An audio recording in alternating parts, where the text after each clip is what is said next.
Ladies and gentlemen, our panelists are going to be discussing empowering businesses with innovation and sustainable technologies. Let's welcome the moderator for this panel discussion, Jasmeet Khurana, Lead Climate Technology, World Economic Forum. Let's put our hands together for Mr. Khurana as he takes the stage. Mr. Khurana, sir, I request you to please take the center seat. And our esteemed panelists, let's welcome Sandeep Chandna, Chief Sustainability Officer, Tech Mahindra. A round of applause, please, for Mr. Chandna. Keep that applause coming for Abhijit Agarwal, Head Sustainability and ESG, Axis Bank. Let's welcome with a big hand Shashidhar Vempala, Chief Sustainability Officer, South Asia, Unilever. Please put your hands together for Surya Prakash Valluri, Chief Sustainability Officer, Grasim Industries. Come on, ladies and gentlemen, keep that applause coming so we give them a warm welcome to the stage. Put your hands together for Anjali Ravi Kumar, Chief Sustainability Officer, Zomato. And Priyanka Dang, Manager, Corporate Communications, Carlsberg, India. A round of applause, please, ladies and gentlemen.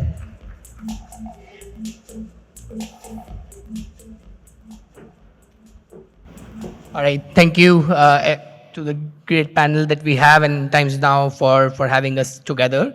I think there are just two statements that we'll try and showcase to all of you today.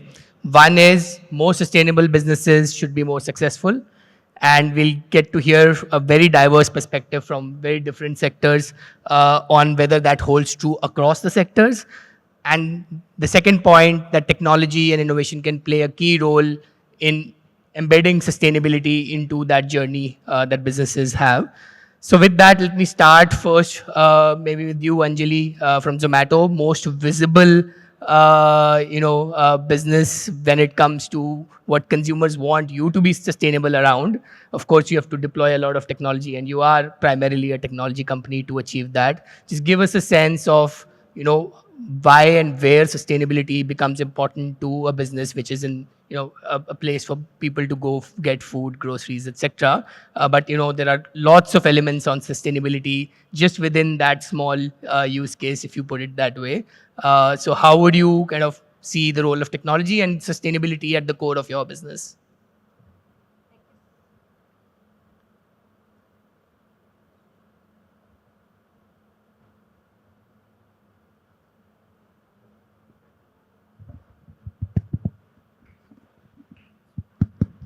Yeah, I think this one is working. Thank you so much for the question and for having Zomato on this very prestigious panel. So the way Zomato thinks about sustainability is our mission is better food for more people, and that literally translates to more affordable. I think the previous speaker talked about affordability. So ideally, we want to get to a place where food is actually more affordable, better quality, more diverse, again, something that can potentially drive important climate gains, and of course, accessible to consumers where and when they need it. And embedded in that mission is really an idea that food should also be sourced sustainably, it should be healthy, it should be packaged sustainably and delivered sustainably. And of course, that's a lot of expectations, and not everything is in our control. But we're very conscious of the fact that consumer expectations go well beyond the app experience, right? I think, fortunately, we have a set of consumers that are extremely vocal, and we love to challenge ourselves to meet those expectations. Really, so how we organized ourselves is around 8 themes. And that's, again, quite a few themes addressing areas that are sometimes well outside our boundary. We look at climate, waste, diversity, health, inclusive growth, because we power so many small businesses. There's, of course, customer centricity, governance. But I'm only going to talk about how we are deploying technology as a technology company in one area, which is climate. And I think that's the most, one of the most important to focus on today. So in this space of climate, Our biggest source of emissions is downstream transportation. So more than 90% of our emissions sit in deliveries. And therefore, the main tool of decarbonization is transitioning to electric vehicles. But the numbers are staggering, right? We have an active base of 500,000 delivery partners, which means 1 million people will onboard themselves on our platform every year.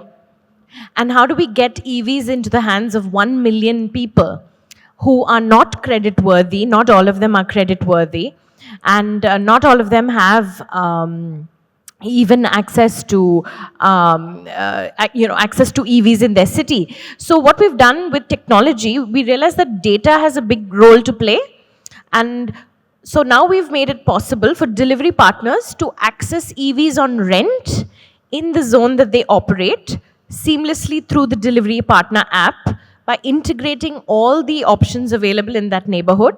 That's one. Secondly, we've also integrated all the battery swapping and charging stations into the app so that delivery partners can overcome range anxiety by charging and swapping where they need to. And then the third thing we've done is for all the leasing operators, because we partner with about 90 of them in about 400 cities. For all of them, we've built a dashboard, again, for visibility of whether the delivery partner is still working with Zomato, how many deliveries he's undertaken. So there's a big role for technology in resolving data asymmetry that enables this transition to happen.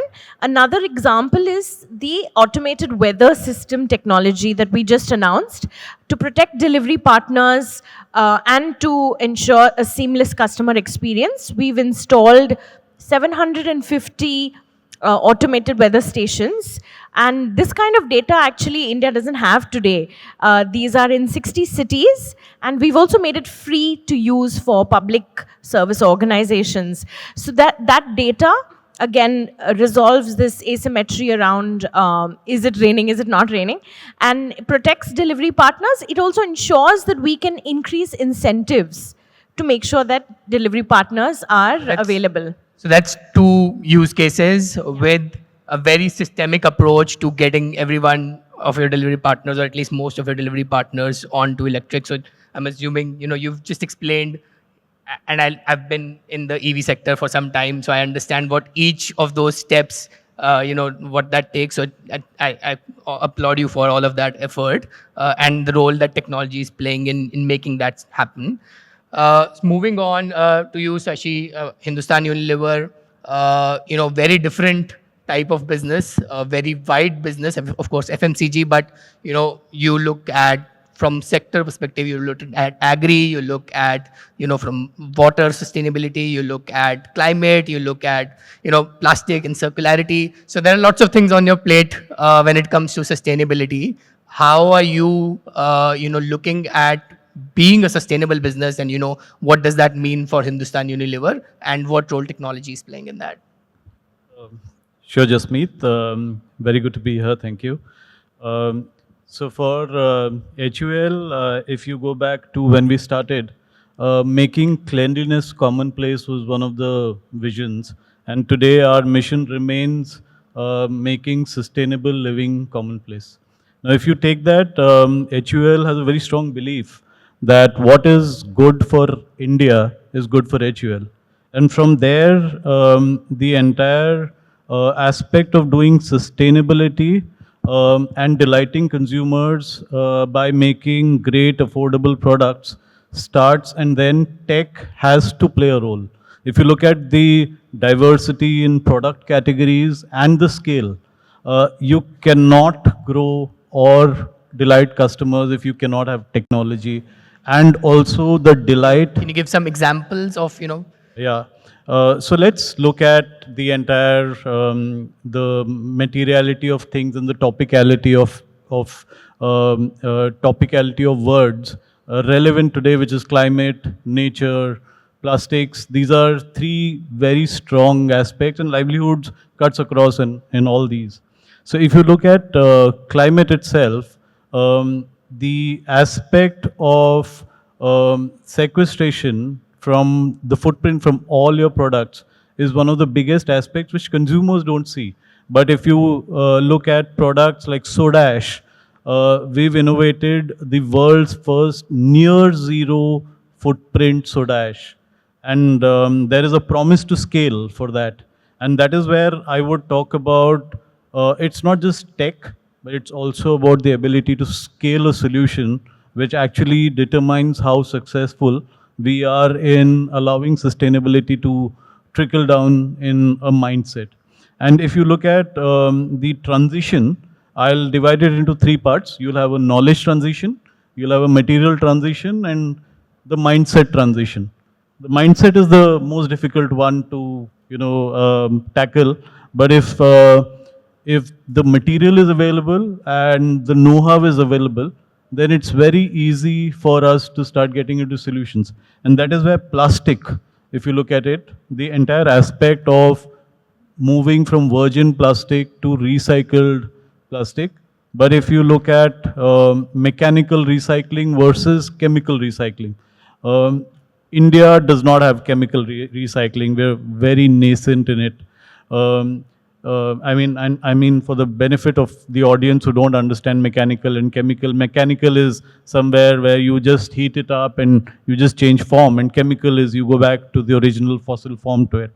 And India chemical is at a lab stage, and there is a whole lot of investment needed. Infrastructure needs to be mature for you to start delivering on it.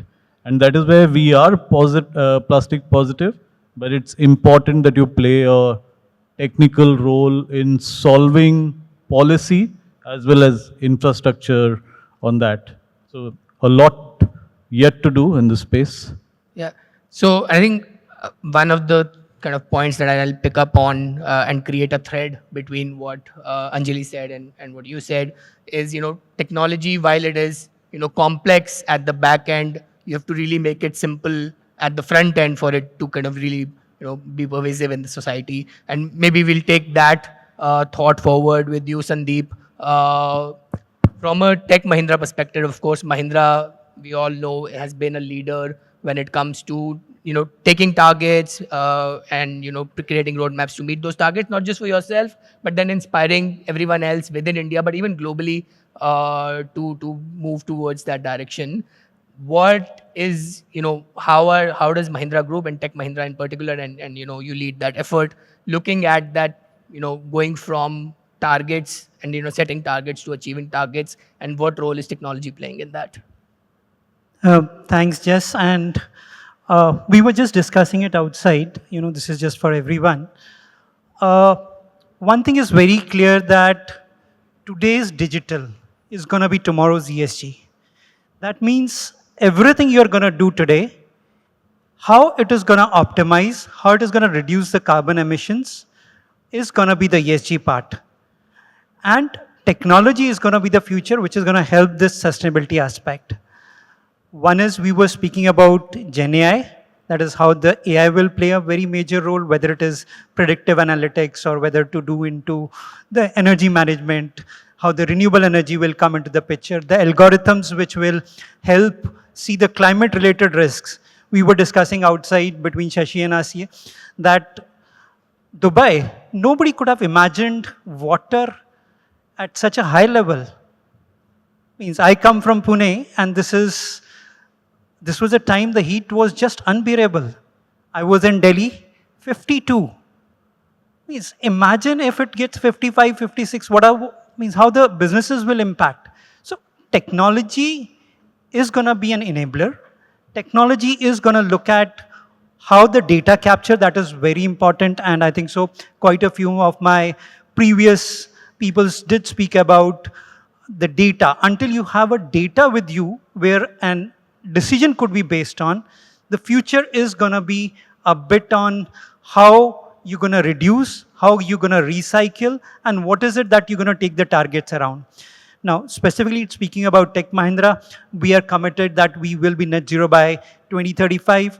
And something very unique, I have taken a target that all my human rights, these would be the location based, would be assessed by a third party. And very proudly that almost about 60 to 70% of this target I've already achieved. Zero waste to landfill certified. All my locations will be ZWL certified by a third party, 60 to 70% achieved. So technology plus the IoT based information system is what is going to be the future for tomorrow. How will it make you more successful as a business? See, I've already started taking it to the customers, and we are seeing a lot of revenue already coming in because these technological solutions are making a lot of impact. Now, these are more around risk management. I've built up a platform called iDotRiskman.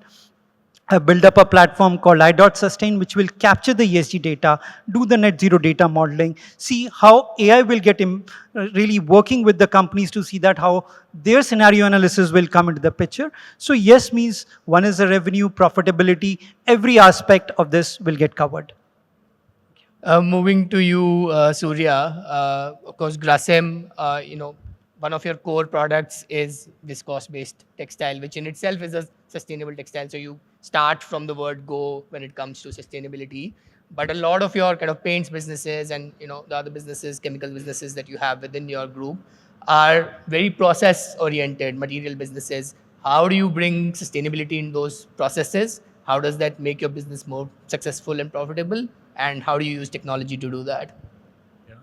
It's very interesting. As you rightly said, Grasim is a very diversified company. It's like it's a conglomerate in itself, like ranging from paints to B2B. Many businesses are there.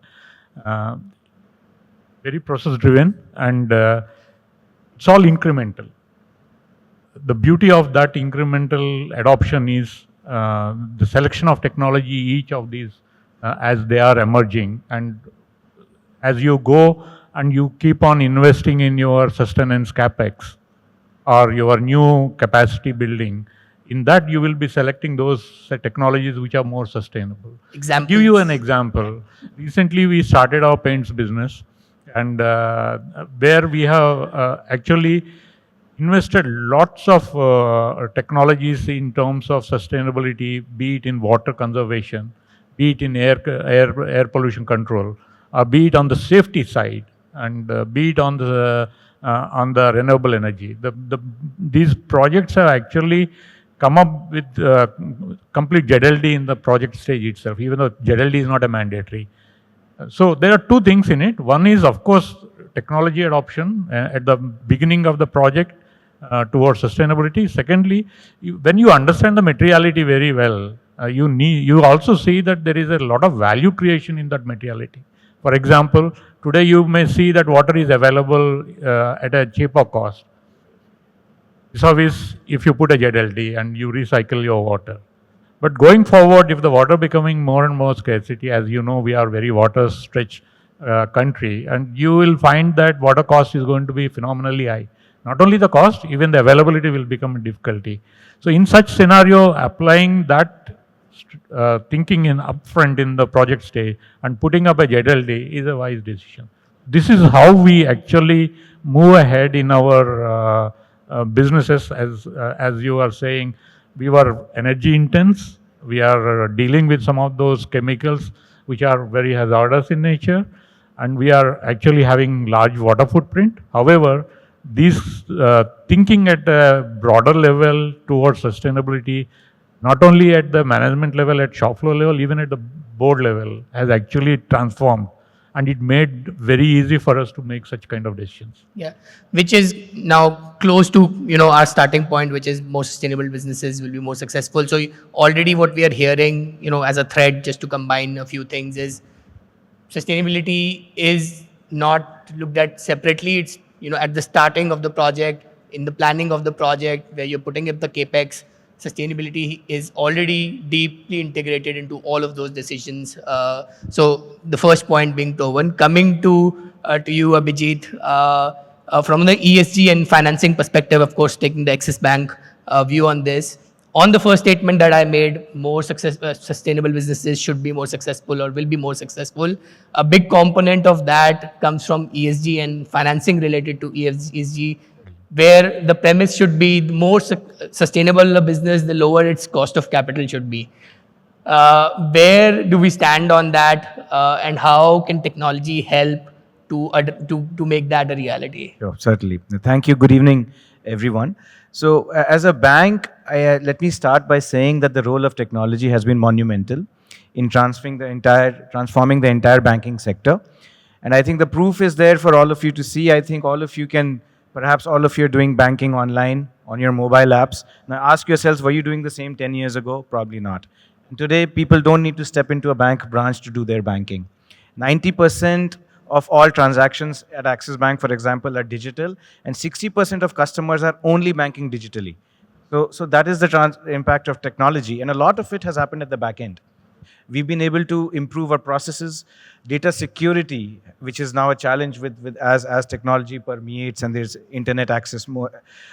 Protect data privacy, access to technology, that has been very, very important. I think a lot of the work in the banking space has happened at the back end. When it comes to sustainability and ESG, certainly the financial sector plays a very central role, a very critical role. But again, I think it was highlighted earlier that it's not the only stakeholder in this whole scheme of things. Ultimately, we have a fiduciary responsibility to protect the capital we have. So I think the work will happen two fronts. One is what the consumer, the banking customer will see, and what will happen at the back end. So the focus of the RBI, for example, in this is management of climate risk. And that's where technology is really going to play a big role. Data becomes a challenge. Now, for example, I'll give you in the state of Arunachal, as of today, there are floods on the western side and there's a drought on the eastern side. Right? And now, similarly, there's such cases playing out across the country. Heat, you talked about. How do we protect our capital? How do we protect our customers? How do we protect ourselves? How do we protect our assets, everyone else's assets? It's going to be a big challenge. And I think that's where data aspects like data modeling, stress testing, scenario analysis are going to play a bigger role. The RBI has been very vocal on it. There's even a framework that is in place to drive banks to disclose more on what they're doing. On the front side is where your capital, the point of cost of capital also comes in, is that the products that we offer will also change. Now, EV loans, for example, the EV sector, there are more and more EV vehicles on the road. In fact, so similarly, green home loans, green housing, that's growing. Are Zomato's interventions on EVs helping you finance? I wouldn't be surprised if my EV team's talking to Zomato for their fleet. So all that will happen on the front end. But again, over there also, a lot of it is driven through consumer demand also. Like I said, it will not serve Axis Bank or any other bank to simply be a lone ranger in the larger scheme of things. So there has to be a demand on the other side. And a lot of that will also be driven by policy. Like, for example, what FAME has done for the EV sector. Similar green housing, I'll give you an example. For 2 years, we've been struggling to offset green home loan in retail, but there's no demand. The reason there's no demand is because the cost of the loan goes up, cost of a home. So there's no retail consumer coming forward to take it. So I think in terms of technology, as the cost of a product comes down, as technology becomes more accessible, that is when it will really have an impact on the banking sector from a consumer point as well. Yeah. Priyanka, coming to you, how are you making our beer more sustainable?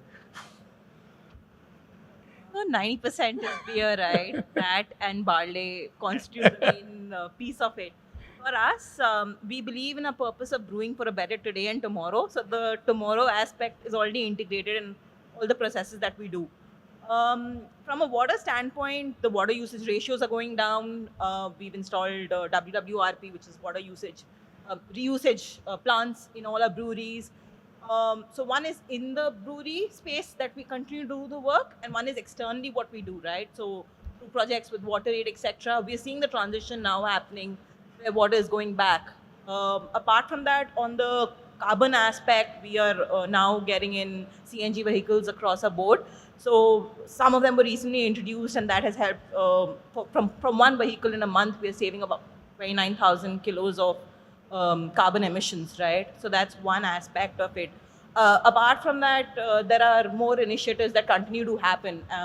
Globally, given the Danish heritage, the team's also working on regenerative farming as an aspect from a scientific standpoint, so that we know water is changing, the taste is going to change at some point. So how do we keep that integral and plan ahead is the work that's going on. So while the conversation is just getting started, the time is up because we had little under 3 minutes per speaker for this session. So I'd like to thank everyone. I know the conversation feels a little incomplete, so maybe we continue it, as we move forward in today's sessions, but also, outside of the sessions. Thank you everyone for participating in today's discussions. Thank you, Mr. Khurana, and to each of our esteemed panelists.